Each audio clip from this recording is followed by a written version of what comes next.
Karen, how are you? Good morning. Very well, thank you. A bit chilly over here, but the sun's shining and got my coffee. Freezing, but blue skies. So there's a little bit of a sort of happiness view for me looking at that blue. Love that blue. So welcome everyone. We well, it's a week. This is how we started. The first one happened because of lockdown, and so we changed this week's subject because we understand how people are probably going to be feeling. We know that we have friends, colleagues that are in either camps of where they're either being able to pivot and redesign their business and move forwards, and we also know camps of people who haven't been able to do so just yet. And what we wanted to do is sort of bring over some of the lessons that we learned through lockdown number one, but also as when we started, Karen and I were just talking about this beginning just before the chat. It's not just because of COVID, I think as well because of being in business and understanding the ups and downs of being in business. Especially if you're in a young business, you might not have experienced this just yet, so this might be new to you. So again, hopefully we can bring some of our experience of what it's like working in a recession, what it's like working not only on our businesses but with our clients' businesses and seeing how it's impacted them. Also the uncertainty of working in a business. And again, I think Karen and I have always had some shared values on that, haven't we, as to what drives us forward. And that's why we've always connected so well. And we just wanted to share that this week because I know a lot of people are feeling deflated. It's winter, winter cometh. Winter, lockdown, yeah, it's not happy times for people. No, it's not. And so we're going to talk about resilience. And then also we're going to talk about the lessons that we are going to bring forward from lockdown number one to lockdown number two. So just really briefly about resilience. And I think it's one of those things I was just saying to Karen, it's something that we've done naturally, and you might not even think about these skills that you're adapting and you're learning throughout being a business owner and on this journey that you might already know. But I just wanted to frame it because actually when you frame it, you're actually going to then realize how important it is and then adopt those practices, or maybe think about adopting those practices a little bit more in your self-care ritual, which is super important right now. It's about you. I always say this, don't I? You can't pour from an empty cup. It must be from you inside. And there will be days where you just want your duvet day. Have those days. There may be days where you want to switch off the news. Have those days. Whatever protects you right now, that is super important. And just remember that it is true, we're all going through similar things, aren't we? Just slightly different experiences, but you will find someone, and if not, there's two people right here every week. You have our details. So let's just talk about resilience. I had a brilliant coaching session. She came on my Athena network, Tracy Lessman, hello, little shout out to you. And as an executive coach, she was talking about all of the elements of resilience. And I bet you, if I say this to you, Karen, you're going to go, yeah, do that, do that, do that. So I think two of the things that we have seen, a lot of people have done, is the willingness to adapt and be flexible and the ability to problem solve. And I think that's super important, isn't it? I think a lot of people have been forced to do it, maybe embrace things that they wouldn't have considered before, and being pleasantly surprised how it's worked. Picking up different skills, sort of changing jobs and that as well. Yeah, definitely. New ways of working is the other thing. I mean, obviously we appreciate there are some sectors where it's been super difficult and you haven't been able to do something, but just to have a bit more of a flexible mindset about it as to, okay, this is what's happening. Maybe people have been upping their social media or their marketing, for example, just to keep things going, been doing more networking, been looking at speaking opportunities, just trying to see what can I do. And I think that is the big thing that I have learned through all of this. It's not so much what can't I do, all right, but what can I do and what can I actually control? I can't control anything that's going on outside here, but what can I control? What I'm doing. And I think that's one of the key things in terms of resilience and building that up. And then the other factors that I thought were really good was self-belief optimism, and emotional awareness. And I think a lot of people think they can't do something, or it's not for them, or they're not able to do it. And I don't know about you, Karen, what would you say about some of the people that you know in your network and how you're feeling yourself? Is that some of the things that you come across? Yeah, I think it's been spoken about a lot more, and I think there's been a lot of sort of compassion and people sort of helping others and offer of support of others. And then there's been other people, I think we were discussing this the other day, you know, people saying, oh, you know, well, if you offer to help someone, it's not really coming from a good place. And it's not about that at all, is it? It's the fact that you can give other people support. I think that's really important. Yeah, that's right. A bit of cynicism around, and being able just to go, no, that's not, I'm not doing it for any other alternative other to help my fellow friend, colleague here. Yeah, we were talking about virtue signaling, weren't we? Yes, yeah. That came up, that apparently if you're trying to show that you're a good person, and I went over and I helped this homeless person and talk about that story, apparently it's something, and it's just like, well, this is ridiculous if anyone takes that negatively. You know, I'm just like, well done you for helping that person, and more people should be doing it. Yeah, exactly. Like, because when you see something like that, it'll encourage you to do the same. So, you know, I think it's great that people share that. You know, whether it's coming from a philanthropic point of view or not, you know, some people say you shouldn't really talk about it and just do it without having any recognition for it. I think it's good to have those positive stories out there in these times. And how to help. And I think as well, don't let that knock your confidence, whatever people's, like, I think the point is there will always be someone that might have a negative, and it doesn't matter, just do what you feel is the right thing to do, can't go wrong. Yeah. And also something you brought up earlier, I mean, I know a lot of people are coming off Facebook or not watching the news and things like that, just because it is, you know, hard on them. And, you know, seeing the things going on, there's a lot of change happening at the moment, lockdown, US elections, Brexit coming, you know, so it can seem, you know, and then people kind of forget about the whole climate change thing as well, you know, that's still going on. So it's a lot to be sad about. I mean, I went to a conference this weekend and I felt quite bleak afterwards for a few days. And I thought, you know, you've got to pick up and think, no, what can I do? You know, I can't just sit here and do nothing. I've got to get up and do something about it. And I think that's the same when we're talking about with resilience coming to work. You know, when we hit lockdown and we started this, the big thing we did was get way out of our comfort zone and get live. I'm still out my comfort. There's still, and also it doesn't stop, because it wasn't just a case of pressing the live button and speaking into the camera, which, oh my God, we can do. We can talk, as you can tell. That wasn't Speak for yourself. I'm joking. As Karen and I have another 3-hour like conference call, like, where did that time go? But actually, it is so much that we have to learn behind the scenes, that you're absolutely right. There is so much that I know where my strengths and weaknesses are, and you know, where we complement. And that's the other thing, is that again, from a self-belief and an awareness perspective, if you're not good at it, you know, that is not a bad thing. Like, find someone who is. And I promise you, like, there are loads of ways of working together. Some people do like contra deals, so you know, you're sharing skill set and services, which is something we mentioned in lockdown number 1 when we were talking about it, like find your tribe. And I think that to me is something that's super important, just to get you moving. It is. So, you know, because if you don't have the funds to do it, there'll be someone there who's willing to do a trade of skills, and that costs you nothing, you know, apart from a bit of time. So I would really recommend get out there, get networking, get connecting with people, you know, get on LinkedIn, find those people, you know, if you're on Instagram or Facebook, use those channels, but get out there and start connecting with people, reaching out. Absolutely.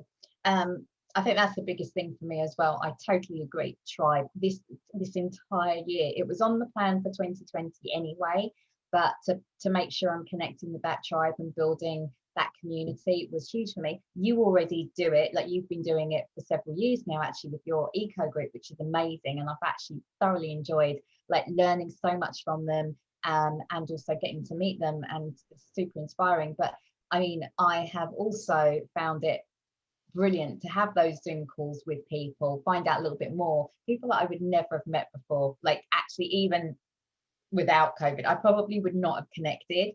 And it has been such a blessing. And for me, it's like, right, how can I help you? And the other way is that we'll talk about this a little bit more in sort of the topics, but how to connect, how to really not be a sea of faces in Zoom calls, but what is it that you can give each other? And like you say, if you come up with some sort of partnership or collaboration and you're trying to work together, only a good thing.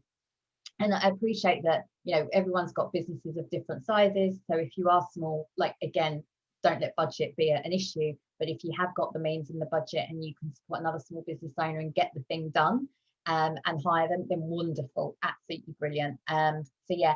And then the final point of resilience, before we go into like key tips, sense of humour. Absolutely. Why we decided we would do this chat, because as you can see, we're quite smiley people, and also we have the ability to laugh at ourselves, and no matter what is going on, I think I'm more than happy to laugh at myself. So yeah, if it means that you come on and laugh at us, then fine, let's do it. We've got plenty of comedic material. Yeah, make your day. But honestly, it's finding people that will make you laugh. I know it seems like it probably there isn't much to laugh about, but I remember, as same as you, switched off the news, started watching comedy specials on Netflix, having conversations with people that I knew. We could talk about things that wasn't on the news that would balance me out, because that's the type of person I am. I'm quite passionate, so I'll start talking, and actually I needed to counter that, and just talk. I think it's so important, and sort of laughing about it and having a sense of humour is good for the body, because it releases the hormones and stuff that you need that make you feel good and happy, isn't it? So yeah, as well as we were talking earlier, weren't we, before the call, about getting out in nature, doing more stuff and exercise out there. I mean, it's not always the best weather, but days like today where it's really clean and clear and not raining is brilliant. Yeah, wrap up, get outside, breathe it in, like as in the nature, nothing else. Just make sure you absorb all of that goodness that is outside. So what would you say? I'd love to know, if you had to say the key surprising thing that you have probably learnt during lockdown, first time round, that you're aware of, maybe something that you didn't realise you were doing before, Karen, or maybe something that you feel has really benefited you, that you're like, right, I'm definitely doing it this time round, because we know it's for a month at least. But like last time, you know, God forbid it goes on longer, but the reality is that it could do. So we're just going to keep an open mind about this. But for you, like, what would you? Well, I think there's a couple of things. I think first of all is doing these shows, I think, has been really important. So this one, and also the one I do on Tuesday, it's been really good to kind of connect with people, get out there. It's also sort of helping promote them. So, you know, guests can come on like we've done on this show as well. Same thing. It's kind of promoting them. It's getting to know different people as well, getting them awareness of their business out there, but also it's of interest to the audience that I've got as well, because it's around all the topics. So that's been one of the really good things, and it's consistent. It's that consistency. So I know that both of these, even because they live, we have to turn up. Yeah. So there's no getting out of it. There's no backing down, because it's pre-recorded, and you can record it at some time, or you can edit it 500 times. You just have to turn up every week. So that's been really important. The second thing I think is been keeping marketing on LinkedIn. So getting on LinkedIn. I wasn't that busy on LinkedIn before. I've been super busy on this, as you have as well. And I've seen great benefits. I mean, the people I've been connecting with have been amazing. I mean, people I just never even thought I'd be connected with. And it's led me to various other networks that I found, like Women in Sustainability, another platform called Woken Up, which is sort of an alternative to kind of the big social media platforms out there, but it's purely for sustainable and ethical businesses. So yeah, so finding all of these through, and which I wouldn't have come across if I hadn't been kind of busy on LinkedIn and kind of seen those things coming up. So I think you've got to just keep out there and keep busy on those platforms. I think, yeah, I'd say those two have probably been my key things to keeping busy. Which is funny enough, I was joking with Karen saying, blimey, we're so wise. We said this in our very first show. I think some of the tips that we came up with, like, because we come at it from a business and marketing perspective. I joke when I say we're wise. It's just that it's experience, I promise you. We've seen this with businesses all the time, that they do stop their marketing, and even if you can't do anything big, but you can do something like maybe some posts, or just to start commenting on other people and just start connecting and just networking online. Like, that is like at least what you could be doing. And sometimes even with no agenda, because even for me, it's like I've been quite busy on the work side. I haven't needed it for work, but I have needed it for almost building the tribe up. And it's not because I've wanted something from them. It's just been, I want to know who else is out there, and actually how to connect. So sometimes, yeah, well, I think the same with me. I mean, I'm very lucky to have been busy throughout the lockdown, but it's before, whenever I've done that, and it's just like, oh, I'm too busy to work on my business and keep connecting with people and keep producing content, getting out there. And this time I haven't, even though I've been busy with client work all the way through. I've kept on marketing my own stuff as well. So I think that's really important. And we were saying we both started our business 2009, 2010, didn't we? So we're in a recession. Yeah. So it was tough. And I mean, it took me, a good year of living kind of on minimum wage, before things happened. And I think looking back now, I just wish I'd known people who were in business and knew what they were doing, that could almost fast forward or accelerate that process to get where I want to be. Because it was a lot of hard slog trying to learn everything else and do it all yourself. So if you've got the time, I think what lockdown gave us and what the second lockdown might do is, while you've got the time, get online and learn, teach yourself, find the right people, and get those kind of foundations in place if you haven't already. And we do there are some people that have got families that have had to juggle childcare and everything. So again, we're very appreciative of how different people's experiences will be. But you're absolutely right. I think if you're having trouble moving forward, one of my key lessons has been having the accountability of someone. So actually having someone like Karen on that show, and then Nikki, shout out to Nikki for some of the stuff that you've been doing to make sure it's all processed, and then having your guests lined up because of the structure of you can't not show up because of your guest. Your guest is going to be there. So again, find ways to have accountability. And I've had various groups now of, actually, I need to up my game, and actually I'm inspired by them. I'm inspired by certain people. So I think that accountability has been key. If especially we're going to find it hard. There will be days where you don't want to do anything, but if you do have someone that's in your corner that's giving you a little nudge, or you feel like, I can't let them down, and if it's just the one thing that I do today is to get on that live because Karen's expecting me, then that's a wonderful thing. At least you feel like you've done something.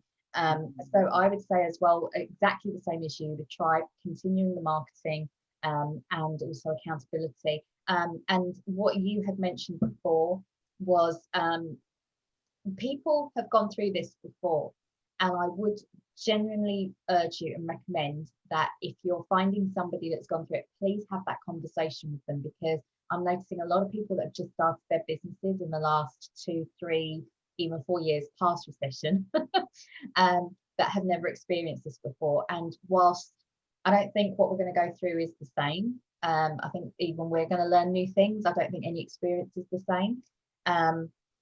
It would be super helpful just to have somebody that has got some sort of insights to help guide you, because you're not alone, and don't feel isolated. And we do say this a lot. Pick up the phone, have a chat. One of my best situations, even though I apparently should know this, I had a conversation with someone and I'm getting really frustrated, and it was really getting me down. And it just took somebody with an outside view going, what is it that you're comparing your success to? And I realized this was pre-COVID. Like, I hadn't even factored in the situation that we were in, and I'm getting upset because I'm not getting the results, or I'm not getting the points that I wanted to. So I think it's really interesting from that point of view. So I think just to round up, really, that is elements around us, is to have the people there and bounce off the ideas, because they might come up with inspiration for you, your business, or either way. I think a question I asked earlier was, what does success look like, which you mentioned before. A business is not the be all and end all. You know, people have started new businesses over and over again. So just to bear in mind what it is, keep you centered, to keep you moving. What is that goal? And again, that idea of flexibility of what success looks like, and being willing to be flexible in that, of how you get there. Yeah, I think you do have to be really flexible, because if this is an ongoing thing, you know, and it does go on longer, which could very much likely do, you know, you've got to think, well, is my business going to keep surviving the way it is now, or do I have to change? And it's a scary thing, you know, like you said, to just suddenly change and do something. But take the time out, I think, to pause a bit and see what other skills you've got, or what you can take, what skills, write down all your skills, and maybe have a chat with someone, like you say, and say, well, what could I do with those skills, or what could I put that into another job, or do something different and use the skills I've read? Because sometimes people just think very much, oh, well, I've got those skills and I've been doing this for 20 years, I can't do anything else. You can always do something else, but it's very hard to do that on your own. So, you know, I think it's really important to kind of get together with people and, like you say, and chat about it. You're right. I think, and again, it's not a failure if you had to adapt and do something whilst you're either, because the business that you've got is stagnant, and you can't move it, or it's moving so slowly it's not covering it, that you need to do something else in the meantime, like part-time jobs. I'm currently working with a client that has got nothing to do with media relations whatsoever, but it's something that I can do because it's my skill set, because they kind of need that customer interaction. And I did this years ago, a couple of years back, but actually now it's come to that point where it's providing me with a little bit more income so I can breathe, so I don't have to stress so much. Yeah, it takes that stress level away, doesn't it? Because you know you've guaranteed that money coming in every month. Yeah. And I think, again, people are very hesitant to go do that when they work for themselves, because they do think, oh, well, I've failed then if I have to go and get a part-time job. What are people going to think of me? You know, how do I think about myself? But I think, you know, if I have to go and stack shelves, I'll go and stack shelves, seriously. You know, it's just, if it comes to it, it's about surviving and not having that stress, really. Yeah, and it's the perception of it. I think you're absolutely right, because that goes down to self-belief, how you think that impacts your self-worth. Honestly, I think that's a really important thing to remember. You know, I've had a couple of conversations with people that don't want to talk about it. So you're hearing it here, happy to do it, have done it. I don't feel like a failure. If somebody else thinks that I'm a failure because of it, yeah, jog on, not my kind of person. Really don't care. Really don't care. Whatever. Same person that's going to tell me that, yeah, whatever you're posting, it's not right, you're not doing it right. No, probably watching lives thinking, what on earth is she doing? Don't really care. That's my that's my gift to you. I give you permission. So yeah, I think that kind of sums up a lot of the stuff that we found. Yeah, I mean, if you guys out there watching, you know, or you're watching the replay, do, you know, share some of the things you have, you know, with the things that have worked for you, what's helped you through last lockdown, what you think about doing this lockdown. If you're struggling, you know, post in the comments or message Christelle and I direct. You know, we're always happy to have a chat. And we both offer discovery calls. Actually, you said this yesterday. You also do a discovery call, so that if for some reason you're just stuck and you want to chat to us, the thing is, between our networks, and actually, you know, it's no sell for us. and half the time, and the way that we work is that we wouldn't take on someone if we didn't think it was right. So if we sit there and go, well, we don't think you should be doing this, or don't worry about this just yet, but we can put you in touch with someone else, that is what we're happy to do in those calls. Like, so, Yeah. you know, again, And also that if you haven't got the budget and everything right now as well, it's, you know, what can you be doing, you know, in the meantime, until such time you can do something else. You know, it doesn't have to cost anything. Do you know what I mean? I think some people are often quite afraid to go on a discovery call because they know they're going to be sold to. Yeah. And I just think that's wrong. If someone doesn't need it, or they can't afford or everything, don't put them in that situation. I think it's, you know, it really does put people off, and people are very vulnerable at the moment. So I just do, you know, I do hope that a lot of people out there who are offering this kind of help it is genuine offering of help. And that's probably why, you know, that conversation came up about the virtual sibling, because, yeah, if someone's maybe sort of saying that type of thing, it's probably because they'd probably do it and they'd be selling to someone at the end of the call. You know, they don't believe that genuinely people will be there to help. So yeah, it's different. And I think that, you know, the reason, you know, it's a set amount of time. It's not as if we've got hours and hours with everything we're doing. But yeah. I think the reason why it's done originally was to make sure that people, like, I've had some weird requests of people expecting me to come up with campaign ideas. Like, no, that's, yeah, I mean, there's a limit. Yeah, give an inch, don't take a mile. yeah, I can't be too dismissive, but the offer is there. And actually, in 30 minutes, what I love is being able to give someone with a bit of relief, or a bit more inspiration, or a little bit more guidance, so that they feel inspired to take that step forward. And also, if you are somebody that moves slowly, I am that person. I am a tortoise. We discovered this. I've discovered this recently in the last couple of years, that I am not that hare that can get things done quickly for my business. I can do it for my clients, not for me. But if it one step at a time works really well. It does. And one of the things that I learned through permaculture, one of the principles is small and slow solutions. There we go. So it's a kind of a slow marketing thing.